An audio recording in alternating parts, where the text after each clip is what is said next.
കേരളത്തിന്റെ മൊത്തം കടം എന്ന് പറയുന്നത് 5.07 ലക്ഷം കോടിയാണ് എന്നുള്ളതാണ്. എനിക്ക് സത്യം പറഞ്ഞ ഒരു ആശ്വാസം. 6 ലക്ഷം കോടി എന്നാണ് പറഞ്ഞുകൊണ്ടിരുന്നത്. ഒന്ന് ഒന്ന് കുറഞ്ഞു എന്നുള്ളതാണ്. പക്ഷെ ഇതൊരു എന്താ പറയാ, സതീശൻ സർക്കാരിന് പറയാനുള്ള ഒരു ഒരു എന്താ പറയാ, നമ്മൾ പറയില്ല, മുൻ ഒരു പ്രതിരോധ ആയുധമാണോ എന്നുള്ളത് കൂടി സംശയം ജനിപ്പിക്കുന്നുണ്ട്. എന്തായാലും ഇത്രയും വലിയൊരു കടം കേരളത്തിന്റെ ഓരോ ജനിച്ചു വീണ കുഞ്ഞിന്റെ തലയ്ക്ക് മുകളിൽ പോലും ഉണ്ട് എന്നുള്ളതാണ്. ഇത്രയും ദൂരത്തിന്റെ ആവശ്യമുണ്ടായിരുന്നു. ഇനി മുന്നോട്ടുള്ള സതീശൻ സർക്കാരിന്റെ പോക്ക് എന്ന് പറയുന്നത് ഈസിയർ ആയിരിക്കില്ല എന്ന് കൂടിയാണോ സതീശൻ പറഞ്ഞു വെക്കുന്നത്? തീർച്ചയായിട്ടും കേരളത്തിന്റെ സാമ്പത്തിക സ്ഥിതി സംബന്ധിച്ച് വലിയ ആശങ്കകൾ കുറെ കാലമായിട്ടുണ്ട്. ഭരിക്കുന്ന ഇടതുപക്ഷ സർക്കാരും അത് പറഞ്ഞിട്ടുണ്ട്. സാമ്പത്തിക പ്രതിസന്ധിയുണ്ട്, അത് പ്രതിസന്ധിയുണ്ട്, പലതും കൊടുക്കാൻ കഴിയുന്നില്ല എന്നൊക്കെ പറഞ്ഞിട്ടുണ്ട്. പക്ഷെ അത് ഒരു ഒരു രേഖയിൽ വരുമ്പോൾ നമ്മൾ വെറുതെ അങ്ങോട്ടും ഇങ്ങോട്ടും ഈ ചാനൽ ഡിബേറ്റ് ചെയ്യുന്ന പോലെ അല്ലല്ലോ. ഒരു രേഖയിൽ മൊത്തം ഒരു ട്രാൻസ്പെറന്റ് ആയ അക്കൗണ്ടബിലിറ്റി ഉള്ള ഒരു സാധനം വരുന്നു. അതാണ് ധവളപത്രത്തിന്റെ ഗുണം. ധവളപത്രം ആദ്യം അവതരിപ്പിക്കുന്നതല്ല. 2016 UDF ഗവൺമെന്റ് വിട്ട് ഉമ്മൻചാണ്ടി ഗവൺമെന്റ് കഴിഞ്ഞ് പിണറായിയുടെ ഒന്നാം സർക്കാർ ഏറ്റെടുക്കുമ്പോൾ അന്നത്തെ ധനകാര്യമന്ത്രി ഡോക്ടർ തോമസ് ഐസക്കും ഇതുപോലൊരു ധവളപത്രം അവതരിപ്പിച്ചിരുന്നു. ഇത് രണ്ടും നമ്മുടെ കയ്യിൽ ഉള്ളതുകൊണ്ട് ഇപ്പോൾ വളരെ ഈസിയാണ് കമ്പാരിസൺ. ഒരു കാര്യം, ഇപ്പോൾ കടത്തിന്റെ കാര്യം ചോദിച്ചു. അന്ന് കേരളത്തിന്റെ മൊത്തം പൊതുകടം 1.57 ലക്ഷം കോടിയാണ്. 1.5 ലക്ഷം കോടി. എന്നാലും ഇതിലല്പം കൂടുതൽ. ഇപ്പൊ 5 ലക്ഷം കോടിയാണ്, ഒരല്പം കൂടുതൽ. അങ്ങനെ കൂടുതൽ അങ്ങ് വിടുക. 1956 മുതലാണ് കേരളം രൂപീകരിക്കുന്നത്. 57 ആദ്യത്തെ മന്ത്രിസഭ വരുന്നു. 57 മുതൽ 2016 വരെ എന്ന് പറഞ്ഞാൽ ഏതാണ്ട് 60 വർഷത്തെ കേരളത്തിന്റെ പൊതുകടം 1.5 ലക്ഷം കോടിയാണ്. കഴിഞ്ഞ 10 വർഷം അത് കൂടിയത് 3.5 ലക്ഷം കോടിയാണ്. ക്ലിയർ അല്ലേ? എന്ന് പറഞ്ഞാൽ 60 വർഷം കൊണ്ട് 1.5 ലക്ഷം കോടിയാണെങ്കിൽ ഇപ്പോൾ അത് 10 വർഷം കൊണ്ട് 3.5 ലക്ഷം കോടി അതിന്റെ കൂടെ കൂടി. പലപ്പോഴും ഇവർ പറയുന്നത് എന്താ വെച്ചാൽ ഓരോ വർഷം കൂടുമ്പോൾ ഇരട്ടിക്കും എന്നൊക്കെയാണ്. അതൊക്കെ പോട്ടെ. പക്ഷേ ഈ കഴിഞ്ഞ 10 വർഷം വലിയ തോതിൽ കടബാധ്യത വർദ്ധിച്ചു എന്ന് വളരെ കൃത്യമായി ഈ രേഖ വ്യക്തമാക്കുന്നു. പക്ഷെ ഈ കടബാധ്യത മാത്രമല്ല യഥാർത്ഥത്തിൽ. ഇനി കൊടുക്കാനുള്ള വേറെ കടങ്ങൾ ഇവിടെ ഉണ്ട്. ഉദാഹരണത്തിന് സർക്കാരിന്റെ ഖജനാവിൽ പൂച്ച പെറ്റ് കിടക്കുന്നു എന്നാണ് പ്രതിപക്ഷം പറഞ്ഞത്. പൂച്ചയല്ല, 6322 കോടി രൂപ ഉണ്ടായിരുന്നു എന്ന് ഇപ്പൊ പറയുന്നു. ഈ 6232 കോടി രൂപ ഒരാളുടെ ഉണ്ട് എന്ന് പറയുന്നതിൽ ഒരു തമാശ. എനിക്ക് കൊടുത്തു തീർക്കാനുള്ളത് എത്രയാണ് എന്നതും കൂടിയാണ്. നമ്മൾ ഒരിക്കലും അത് പറഞ്ഞിട്ടുണ്ട്. എന്റെ പോക്കറ്റിൽ 50 രൂപയുണ്ട്, എനിക്ക് 50,000 കടമുണ്ട്. അപ്പൊ എന്റെ പോക്കറ്റിൽ പൂച്ച പെറ്റ് കിടക്കണമെന്ന് പറയാൻ പാടില്ല. 50 രൂപ ഉണ്ടല്ലോ. ഇവിടെ 6332 കോടി ഉണ്ട് എന്ന് പറയുമ്പോൾ 48,000 കോടി ഡയറക്റ്റ് ആദ്യം കൊടുക്കേണ്ട ചെലവുകളുണ്ട്. ഡി ഏരിയർ, പെൻഷൻ ഏരിയർ, അതുപോലെ മറ്റ് കാര്യങ്ങൾ. അതുപോലെ ഇതൊന്നും കൂടാതെ പലിശ, കടം വാങ്ങിയതിന്റെ പലിശ. ഇത് നിർബന്ധമാണല്ലോ. ഡി ഏരിയർ കൊടുക്കണം, പെൻഷൻ ഏരിയർ കൊടുക്കണം, ഇതൊക്കെ കൊടുക്കണം. എന്ന് പറഞ്ഞാൽ 48,000 കോടി രൂപയുടെ ബാധ്യത ആദ്യ മാസം, ശമ്പളമൊക്കെ വേറെ, ബാധ്യത വച്ചിട്ടാണ് ഈ 6,000 കോടിയുടെ കണക്ക് പറയുന്നത്. അതിൽ തന്നെ 3,200 കോടി മാർച്ച് 28 ലോൺ എടുത്തത്. എന്ന് പറഞ്ഞാൽ ഇത് കഴിഞ്ഞ് നമ്മുടെ ഇലക്ഷൻ നോട്ടിഫിക്കേഷൻ കഴിഞ്ഞെടുത്ത ലോണാണ്. അപ്പൊ ഇലക്ഷൻ നോട്ടിഫിക്കേഷൻ വരുന്ന ദിവസത്തെ കൂടി കണക്കെടുത്താൽ ഇത് ഗുരുതരമായ പ്രശ്നമാവും. അപ്പൊ ലോൺ എന്തായാലും. രണ്ടാമത്തെ പ്രശ്നം, ലോൺ കൂടുന്നതിന് നമുക്ക് തെറ്റ് പറയാൻ പറ്റില്ല. ഒരു പക്ഷേ നമ്മളത് ക്യാപിറ്റൽ എക്സ്പെൻഡിച്ചർ ആണെങ്കിൽ മൂലധനമുണ്ട്. ഇപ്പൊ നമ്മൾ ലോൺ എടുക്കുന്നു, വീട് വെക്കാൻ ലോൺ എടുക്കുന്നു, നമ്മുടെ കയ്യിൽ വീടുണ്ട്.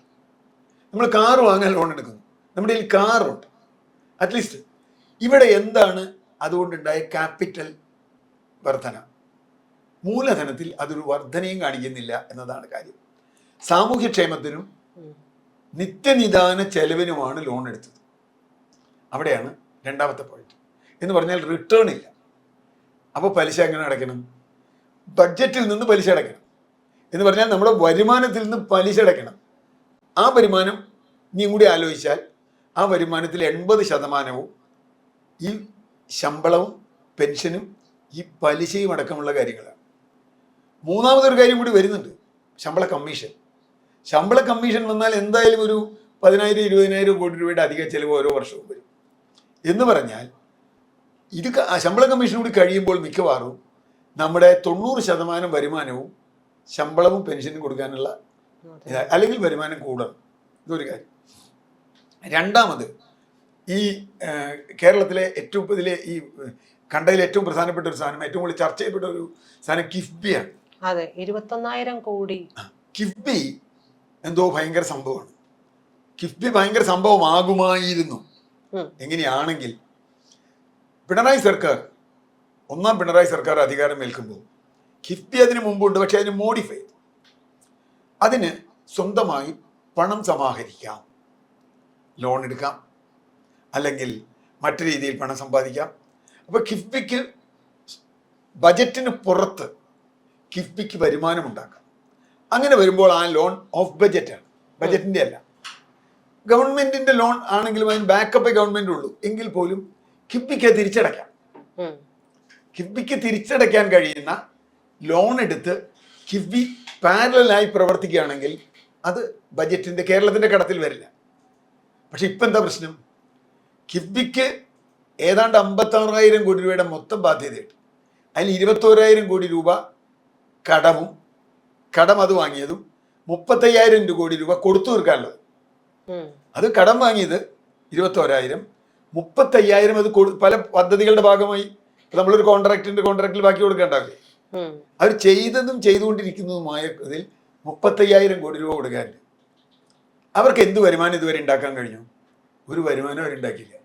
ഈ ലണ്ടനിൽ പോയി മണിയടിച്ചതൊന്നും വരുമാനമായില്ല. അതുകൊണ്ടാണ് CAG പറഞ്ഞത് ഈ കടം കൂടി കേരളത്തിൻ്റെ കടബാധ്യതയിൽ ഉൾപ്പെടുത്തണം. കാരണം നികുതി എന്ന് കൊടുക്കേണ്ട കടണതേ. ഒരു രാജ്യത്തിൻ്റെ കടബാധ്യത എന്ന് പറഞ്ഞാൽ എന്താ? ആ ബാധ്യത അവരുടെ വരുമാനത്തിൽ നിന്ന് അതിൻ്റെ പലിശയും മുതലും കൊടുക്കുക. സർക്കാർ പറഞ്ഞു അത് വേറെ സാധനമാണ്, അതിൽ പെടുത്താതിരിക്കുക. പക്ഷേ അതിൻ്റെ കടബാധ്യത കിഫ്ബിയുടെ മാത്രമായിരിക്കുകയും ബജറ്റ് ഇപ്പോൾ കിഫ്ബി മുടക്കിയ പണത്തിൻ്റെ ഏതാണ്ട് 90% നികുതിയിൽ നിന്ന് കൊടുത്ത പടാ. കിഫ്ബി പിരിച്ച പണമല്ല. കിഫ്ബി പിരിക്കുകയായിരുന്നുവെങ്കിൽ കിഫ്ബി നല്ല സംഭവം. കിഫ്ബിക്ക് പണം ഉണ്ടാക്കാനുള്ള ഒരു മാർഗം ഉണ്ടാവുക, കിഫ്ബി അത് തിരിച്ചടയ്ക്കുക, നല്ല മാനേജ്മെന്റ് നടത്തുക, പ്രോജക്റ്റ് മാനേജ്മെന്റ് നടത്തി നന്നായി നടത്തുക, ഇതൊക്കെ ചെയ്യാമായിരുന്നു. അത് ചെയ്തില്ല എന്ന് മാത്രമല്ല, കിഫ്ബിയുടെ പേരിൽ നടപ്പാക്കുന്ന പദ്ധതിയുടെ പണം ബജറ്റിൽ നിന്ന് കൊടുത്തു. അപ്പം 2 കുഴപ്പമുണ്ട്. ഒന്ന്, ബജറ്റിൽ നിന്ന് ആ പണം യഥാർത്ഥത്തിൽ കിട്ടുന്നത് ഡിപ്പാർട്ട്മെന്റുകൾക്കാണ്, അല്ലേ? അങ്ങനെയല്ലേ? ഡിപ്പാർട്ട്മെന്റിൽ കിട്ടുന്നതിന് പകരം അപ്പോൾ PWD അങ്ങനെ നമുക്ക് ഒരുപാട് വകുപ്പുകളുണ്ടല്ലോ, അത് തദ്ദേശ ഭരണ വകുപ്പ് കിട്ടുന്നതിന് പകരം ഇവർക്ക് കൊടുക്കുന്നതോടുകൂടി അതിൻ്റെ ഒരു എന്താ പറയുക, റൂൾസ് ഓഫ് ബിസിനസ് എന്ന് പറയുന്നൊരു സംഗതിയുണ്ട്. സർക്കാർ ഒരാൾക്ക് പണം കൊടുക്കുമ്പോൾ അല്ലെങ്കിൽ ഒരു നടപടി എടുക്കുമ്പോൾ റൂൾസ് ഓഫ് ബിസിനസ് ഉണ്ട്. അത് കൊടുക്കുമ്പോൾ അതിൻ്റെ അധികാരി ആ പണം ചെലവാക്കാനുള്ള അധികാരം ആർക്കാന്നുള്ള ഒരു പ്രശ്നമുണ്ട്. ഇപ്പം നമ്മൾ സാധാരണ ഓഫീസിൽ നിന്ന് ഒപ്പിടുമ്പോൾ 500 രൂപ നമുക്ക് തരുമ്പോൾ ആ വൗച്ചർ ഒപ്പിടാൻ അധികാരമുള്ള ഒരു ഉദ്യോഗസ്ഥനുണ്ടാവും. അതാണ് അതിൻ്റെ റൂൾസ് ഓഫ് ബിസിനസ്. പക്ഷെ ഇവിടെ എന്താ പ്രശ്നം? കിഫ്ബിയാണ് പണം ചെലവാക്കണത്, പൈസ കൊടുക്കുന്നത് സർക്കാർ. അപ്പോൾ കിഫ്ബിക്ക് ഇങ്ങനൊരു അധികാരമുണ്ടോ എന്നൊരു സംശയവും ഇതിൽ പ്രകടിപ്പിച്ചിട്ടുണ്ട്. മൂന്നാമത്തെ പ്രശ്നം, ഇതിൻ്റെ പദ്ധതി എക്സ്പെൻഡിച്ചർ, അതായത് പ്ലാൻ എക്സ്പെൻഡിച്ചർ കണ്ടമാനം കുറയുക. ഇപ്പോൾ നമ്മൾ ഒന്നാം പദ്ധതി, രണ്ടാം പദ്ധതി, മൂന്നാം പദ്ധതി, പഞ്ചവത്സര പദ്ധതിയിൽ ഓരോ വർഷത്തേക്ക് ഇത്ര പദ്ധതി എന്ന് പറഞ്ഞു കൊടുക്കുമല്ലോ. ആ എക്സ്പെൻഡിച്ചർ ഡ്രാസ്റ്റിക്കായി കുറഞ്ഞു എന്ന് പറഞ്ഞാൽ അതിന് കൊടുക്കാൻ പണമില്ല. പണം മുഴുവൻ മറ്റു കാര്യങ്ങൾക്ക് പോയി. അങ്ങനെ വരുമ്പോൾ എന്ത് സംഭവിക്കും? ഇതിന് പണം കൊടുക്കില്ല. ഈ പദ്ധതിയുടെ എക്സ്പെൻഡിച്ചർ കുറഞ്ഞാൽ 2-3 തരത്തിൽ അത് ബാധിക്കും. ഒന്ന്, ഏറ്റവും ആദ്യം ബാധിക്കാൻ പോകുന്നത് പഞ്ചായത്തുകളെ, മുനിസിപ്പാലിറ്റികളെയാണ്. അവർക്ക് സമയത്തിന് ഫണ്ട് കിട്ടില്ല.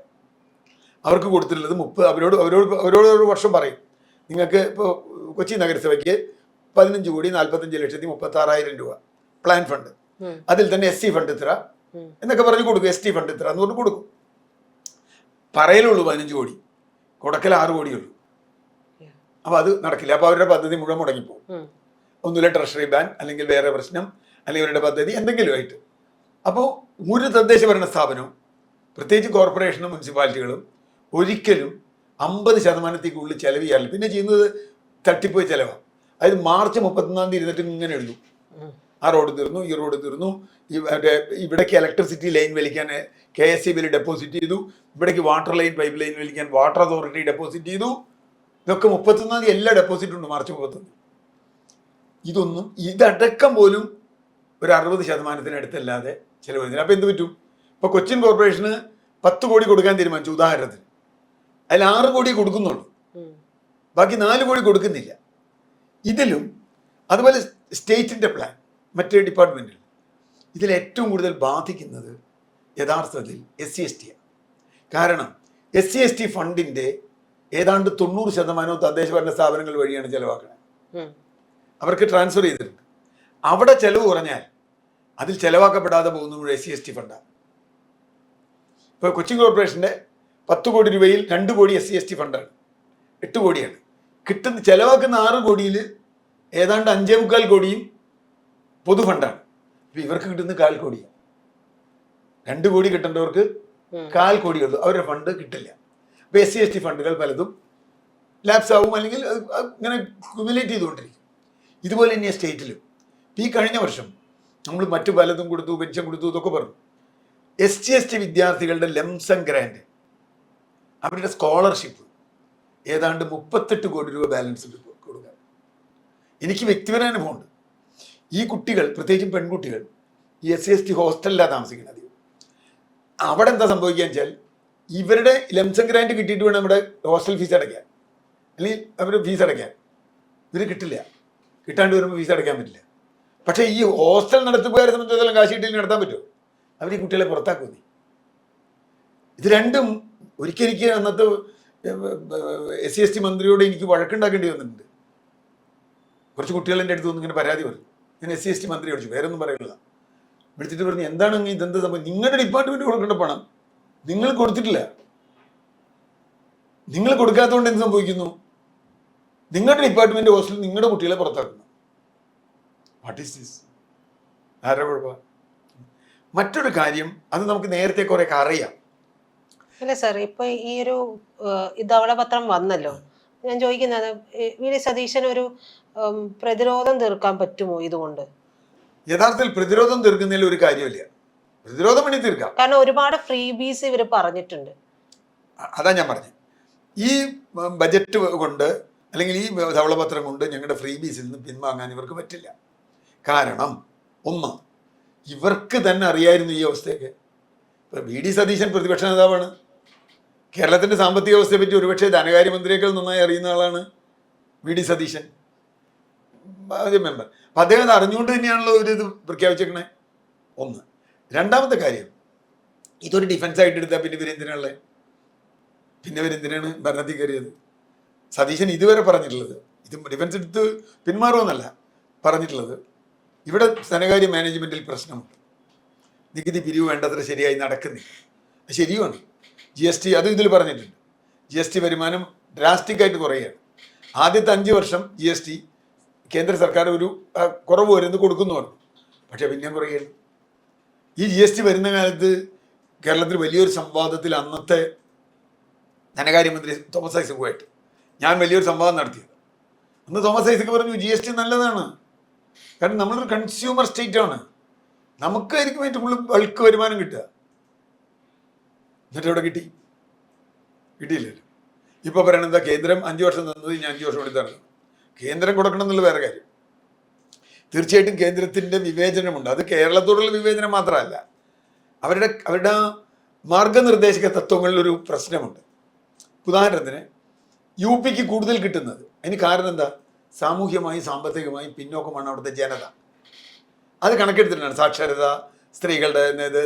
കേരളം ഏതിലൊക്കെയാണോ ഉയർന്നു നിൽക്കുന്നത് അതൊക്കെ അവിടെ കുറവാണ്, സാമൂഹ്യ സൂചകങ്ങൾ. അതുകൊണ്ട് അവർക്ക് കൂടുതൽ ഫണ്ട് കൊടുക്കണമെന്ന് പറയും. അതാണ് ഈ ഫൈനാൻസ് കമ്മീഷൻ്റെ ഒരു രീതി. പക്ഷെ അവിടെ കേരളം വാദിക്കേണ്ട കാര്യം യഥാർത്ഥത്തിൽ ഇങ്ങനെ ഞങ്ങളുടെ സാമൂഹ്യ സൂചകങ്ങൾ ഉയർന്നു പോയി ഞങ്ങളുടെ കുറ്റമല്ല, ഞങ്ങളുടെ സാമൂഹ്യ മുന്നേറ്റം കൊണ്ടാണ്. ഞങ്ങൾക്ക് വേറൊരു പ്രശ്നമുണ്ട്. ഞങ്ങളുടെ ഏജ് കൂടിയപ്പോൾ ഞങ്ങൾക്ക് വൃദ്ധരായ ആളുകളുടെ എണ്ണം കൂടിയില്ലേ. ഇപ്പോൾ വയോജന വകുപ്പ് ഇവരുണ്ടാക്കിയിട്ടുണ്ട്. സ്വാഭാവികമായും വയോജന വകുപ്പിന് ഏജ് കൂടിയാൽ മറ്റേ രോഗാതുരത കൂടും, കൂടുതൽ എക്സ്പെൻസസ് ഉണ്ട്, വരുമാനം ഉണ്ടാവില്ല, അങ്ങനെയുള്ള പ്രശ്നങ്ങളൊക്കെ ഉണ്ടല്ലോ. അവരെ സംരക്ഷിക്കേണ്ട ബാധ്യത സ്റ്റേറ്റിനില്ലേ? അതിന് ഞങ്ങൾക്ക് കൂടുതൽ പൈസ വേണം എന്ന് വേണമെങ്കിൽ ആവശ്യപ്പെടാം. ചെയ്യുമെന്ന് എനിക്കറിയില്ല. ചെയ്യാം, കേന്ദ്രത്തിനോട് പറയാം, വയോജനങ്ങൾ ഞങ്ങളാണ് കൂടുതൽ, ഞങ്ങൾക്ക് അതിൻ്റെ പൈസ വേണം, ആ പൈസ ഞങ്ങൾക്ക് കിട്ടണം എന്ന് വാദിച്ചാൽ ഒരു പക്ഷേ അത് വേറെ രീതിയിൽ കോമ്പൻസേറ്റ് ചെയ്യാൻ പറ്റും എന്തായാലും. അപ്പോൾ എങ്ങനെയാണ് ഇത് മുമ്പോട്ട് കൊണ്ടുപോവുക സതീശൻ അല്ലെങ്കിൽ സർക്കാർ എന്നത് വളരെ രസകരമായൊരു കാര്യമാണ്. പിന്നെ പറഞ്ഞിട്ടുള്ളത് അവർ അനാവശ്യ ചെലവുകൾ ഒഴിവാക്കണം എന്നുള്ളതിനെക്കുറിച്ച് പറഞ്ഞിട്ടുണ്ട്. ഇപ്പോൾ പബ്ലിക് സെക്ടറിന് വേണ്ടി ഇപ്പോൾ KSRTC, KSEB, KEA ഈ 3 സാധനവും വേണം, സംശയമൊന്നുമില്ല. ഈ 3 സാധനത്തിൻ്റെയും സഞ്ചിത നഷ്ടം എന്നുവെച്ചാൽ ക്യുമുലേറ്റീവ് ലോസ് 35,000 കോടി രൂപയാണ് KSEBയുടെ ക്യുമുലേറ്റീവ് ലോസ്. അവിടെയും നേരത്തെ പറഞ്ഞ് സർക്കാരിന് പറഞ്ഞ പ്രശ്നമുണ്ട്, അതിൻ്റെ പലിശ അടയ്ക്കണം. പിന്നെ സർക്കാർ കൊടുത്ത ലോൺ ഇവരാരും തിരിച്ചു കൊടുത്തിട്ടില്ല. സർക്കാർ ഇവർക്ക് ഇടയ്ക്കിടയ്ക്ക് ലോൺ കൊടുക്കും, അവസാനം അത് ലോൺ ഇക്വിറ്റി ആയിട്ട് മാറ്റും. ഏതൊക്കെ നഷ്ടപ്പെടുന്ന കമ്പനിയുടെ ഓഹരി ഇക്വിറ്റിയുടെ എന്തായാലും. പക്ഷേ അതെങ്ങനെ എഫിഷ്യൻ്റ് ആക്കാം? ഒരുപാട് ആവശ്യമില്ലാത്ത പൊതുമേഖലാ സ്ഥാപനം, എനിക്ക് വളരെ പെട്ടെന്ന് തോന്നിയൊരു സാധനം, ഒരു നിർദ്ദേശം അതിൽ വന്നിട്ടുള്ളത് ബിവറേജസ് കോർപ്പറേഷൻ, കേരളത്തിൽ ഏറ്റവും ചർച്ച ചെയ്യപ്പെടുന്ന സാധനമാണല്ലോ. ബിവറേജസ് കോർപ്പറേഷനും സിവിൽ സപ്ലൈസ് കോർപ്പറേഷനും തമ്മിൽ ലയിപ്പിക്കണം എന്നാണ് ഒരു വിഭാഗം. ഇന്നലെ 2-3 ചെയർമാൻ, 2 മറ്റേത് MD ഒക്കെ ഒരെണ്ണം മതി. അതിൻ്റെ പാരഫെർനേലിയ ഓഫീസൊക്കെ ഒരെണ്ണം മതി. 2 ഡിപ്പാർട്ട്മെൻ്റ് ആക്കിയാൽ മതി. ഒന്ന് ബിവറേജസ് ഡിപ്പാർട്ട്മെൻറ്റും, ചിലതിനും അങ്ങനെ ഉണ്ടല്ലോ. വേറൊന്ന് ഇപ്പോൾ പല കോർപ്പറേഷനും അങ്ങനെയുണ്ട്. അപ്പോൾ KSEBക്കുണ്ട് ചിട്ടി ഡിപ്പാർട്ട്മെൻറ്റ് വേറെ, ബാങ്കിങ് ഡിപ്പാർട്ട്മെൻറ്റ് വേറെ, അങ്ങനെയാക്കാം. അപ്പോൾ അതുപോലെ കുറേ പൊതുമേഖലാ സ്ഥാപനങ്ങൾ കേരളത്തിൽ ഈ പറഞ്ഞ മാതിരി ഇഷ്ടംപോലെ പണം അടിച്ചു മാറ്റാനും രാഷ്ട്രീയ നേതാക്കൾക്കും വലിയ തോറ്റ MLA-മാർക്ക് സീറ്റ് കൊടുക്കാനും ചില പാർട്ടികളെ കൂടെ നിർത്താനും ഒക്കെ ആയിട്ടുള്ള കോർപ്പറേഷൻസ് ഉണ്ട്. അത് ഒന്നുകിൽ ഒഴിവാക്കണം, അല്ലെങ്കിൽ അത് വേറെ കോർപ്പറേഷൻ ലയിപ്പിച്ച് ഒന്നിച്ചാക്കണം. ഞാൻ പറഞ്ഞത് ഇങ്ങനെ കുറേ നിർദ്ദേശങ്ങൾ വന്നിട്ടുണ്ട്. പിന്നെ സതീശൻ ചെയ്ത ഒരു കാര്യം എനിക്ക് തോന്നുന്നു, ഈ പേഴ്സണൽ സ്റ്റാഫിൻ്റെ പെൻഷൻ 2 വർഷം കഴിഞ്ഞാൽ പെൻഷൻ കൊടുക്കുന്നതായിരുന്നു റൂൾ. അപ്പോൾ അത് 4 വർഷമാക്കി. അപ്പോൾ ഇനി പഴയ അത് മുൻകാല പ്രാബല്യം ഉണ്ടോ എന്ന് എനിക്കറിയില്ല. ഏതായാലും 4 വർഷമാക്കിയിട്ട് 4 വർഷം വർക്ക് ചെയ്താലേ കിട്ടുള്ളൂ. മറ്റതങ്ങനെയല്ല, 2 വർഷം ഒരാളെ വയ്ക്കും, അയാൾ പെൻഷനാകുമ്പോൾ അയാളെ മാറ്റി വേറൊരാളെ വയ്ക്കും എന്ന് പറഞ്ഞാൽ ഒരു 4 ആൾക്കെങ്കിലും ഒരു ഭരണത്തിൻ്റെ 3 ആൾക്കെങ്കിലും ഒരു ഭരണത്തിൻ്റെ കാലത്ത് പെൻഷൻ കിട്ടാനുള്ള വകുപ്പുണ്ട്. ആ പെൻഷൻ എന്ന് പറഞ്ഞാൽ ജീവിതകാലം മുഴുവനുള്ള പെൻഷനാണ്. സ്റ്റേറ്റിൻ്റെ പേരിൽ വരുന്ന വലിയ ബാധ്യതയാണത്. നമ്മളങ്ങനെ തന്നെ കാണും. അതുണ്ട്. പിന്നെ മറ്റു പല രീതികളുണ്ട്. ഞാൻ മുഴുവൻ ഇതിൻ്റെ എല്ലാ ഡീറ്റെയിൽസും നമ്മൾ പോകുന്നില്ല. ഒരിക്കലും ഇതൊരു എന്താ പറയുക ഡിഫൻസായിട്ട് എടുക്കാൻ പാടില്ല. ഇത് യഥാർത്ഥത്തിൽ ഒരു ഒഫൻസാണ് ഞാൻ കണക്കാക്കുന്നത്. ഡിഫൻസിനേക്കാൾ ഒഫൻസാണ്. ഇതിനെ എതിർത്തുകൊണ്ട് ഞാൻ ഇന്ന് ആദ്യത്തോരനെ കേട്ടുള്ളൂ. മുൻ ധനമന്ത്രി ബാലഗോപാലൻ പറഞ്ഞ മറുപടി വളരെ വിചിത്രമാണ്. ഇതിലെ രഹസ്യങ്ങളൊക്കെ പുറത്തെ ആളുകൾക്ക് അറിഞ്ഞു. ഇതിൽ യാതൊരു രഹസ്യമില്ല. ഒരു സ്റ്റേറ്റിൻ്റെ അക്കൗണ്ട് എന്ന് പറഞ്ഞ് പബ്ലിക് ഡോക്യുമെൻ്റാണ്. അപ്പോൾ പുറത്തെ ആളുകളെ അറിയിച്ചു എന്നൊക്കെയാണ് അദ്ദേഹത്തിന്. ഇതെന്ത് ബോംബുണ്ടാക്കണ വല്ല ബിസിനസ് ഇവിടെ നടത്തുന്നതെന്ന് എനിക്കറിയില്ല. അപ്പം അതുകൊണ്ട് പ്രതിപക്ഷത്തിന് ഡിഫൻസ് ഇല്ലാതാവുന്ന ഒരു സംഗതിയാണ്. പക്ഷെ ഭരണപക്ഷത്തിന് ഇത് ഡിഫൻസ് ആവാൻ പാടില്ല ആണ് എൻ്റെ വാദം. ഭരണപക്ഷത്തിന് ഞങ്ങളിത് മെച്ചപ്പെടുത്തും.